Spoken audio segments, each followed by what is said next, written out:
So how do you adjust the aperture on the iPad? Let's talk about this. But if you're new on this channel, most definitely subscribe because I have so many tutorials which I genuinely believe that you would find helpful.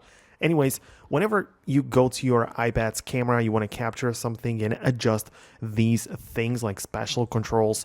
Well, in the built-in camera app, we don't have that many things. Like you can tap on stuff and focus and adjust the brightness, but it's kind of basic. So if you need more controls, I would recommend you to get a different application for your iPad. And the app, the best app which I believe you can get for it is the Final Cut Camera app.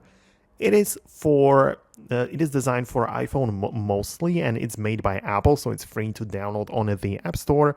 And you can get inside like this and basically allow the camera access and make sure that it works. But once you go in here, it just allows you to get so much more out of your built-in camera. So you can, for example, see the controls for the focus, for the exposure, for the light, for the zoom, for, so many different things. And this gets you so many more features compared to just the built-in camera app. So if you're going for this, I believe that this is the best way or best thing you can do.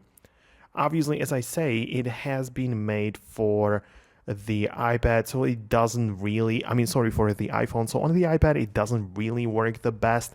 It doesn't let you use it in the full screen, but it still gets the job done. So hopefully we'll get an update for the app as well. But that's it for me. Let me know in the comments below if you had something different in mind. So I'll make an updated video about that most likely because I publish so many tutorials. But that's it from me. Hit the thumbs up and I'll talk to you later in the next videos.